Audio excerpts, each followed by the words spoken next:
பல்வேறு அரசியல் நிகழ்வுக்கு மத்தியில் தமிழகத்தில் இன்று மாநில பட்ஜெட் தாக்கல் நடைபெற்றது. இதில் பல்வேறு திட்டங்களுக்கு நிதி ஒதுக்கி வந்தார் நிதியமைச்சர் தங்கம் தென்னரசு. அதன் ஒரு பகுதியாக ஒவ்வொரு பருவமழை காலங்களிலும் சென்னையில் வெள்ளம் வருவது பெரும் பிரச்சனையாக உருவெடுத்திருக்கிறது. மழைக்காலம் வந்தாலே வாகன ஓட்டிகள் தங்களது வாகனத்தை பாதுகாக்க மேம்பாலத்தில் நிறுத்துவதை வழக்கமாக கொண்டுள்ளனர். மேலும் வீட்டில் வெள்ளம் சூழும் நிலையும் சாலையில் மழைநீர் தேங்கி நிற்பதையும் பார்க்க முடிகிறது.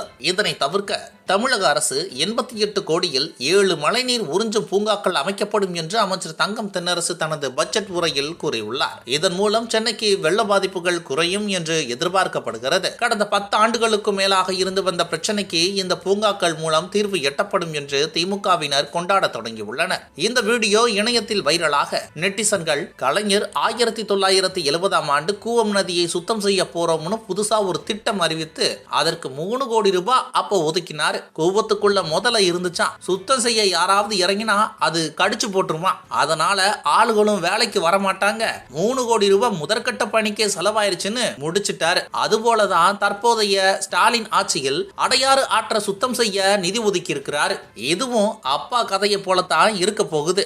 ஏற்கனவே மத்திய அரசு மழைநீர் வடிகால் வாரியத்திற்கு 4000 கோடி ரூபாய் ஒதுக்கியதற்கு இதுவரை ஒரு மாற்றமும் ஏற்படவில்லை. 88 கோடியில நீங்க செஞ்சுதான் மாற்றம் ஏற்பட போகிறதா என நெட்டிசன்கள் கேள்விகளை அடுக்கி வருகின்றனர். அடையாறு நதியை மீட்டெடுத்து அழகுற சீரமைக்கும் திட்டம் 1500 கோடி ரூபாய் மதிப்பீட்டில் தனியார் பங்களிப்புடன் தொடங்கப்பட்டுள்ளது. 30 மாத காலத்திற்குள் பணி நிறைவடையக்கூடிய வகையில் இந்த திட்டத்தின் முதற்கட்டமாக சைதாப்பேட்டை முதல் திருவிக பாலம் வரையிலான பணிகளுக்கு முன்னுரிமை அளிக்கப்பட்டு 15 மாதங்களுக்குள் இப்பணிகள் முடிக்கப்படும்.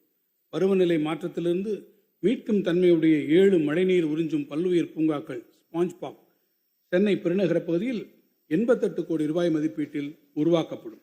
மேலும் தமிழ்நாட்டில் உள்ள காவிரி, வைகை, நொய்யல், தாமிரபரணி ஆற்றங்கரங்களில் அமைந்துள்ள மாநகராட்சி பகுதியில் இருந்து உருவாகும் கழிவுநீர் ஆற்றில் நேரடியாக கலப்பதை தடுக்கும் பொருட்டு கழிவுநீர் சுத்திகரிப்பு நிலையங்கள், நடைபாதைகள், திருவிளக்குகள், நவீன ஓய்வறைகள், குழந்தைகள் விளையாட்டு பூங்காக்கள் மற்றும் இதர நவீன வசதிகளுடன் பொதுமக்கள் பயன்படுத்தும் வகையில் நதிக்கரை மேம்பாட்டு பணிகள் திருச்சி, மதுரை, ஈரோடு, கோயம்புத்தூர் மற்றும் திருநெல்வேலி மாநகராட்சிகளில் மொத்தம் 400 கோடி ரூபாய் மதிப்பீட்டில் வரும் நிதியாண்டில் தொடங்கப்படும்.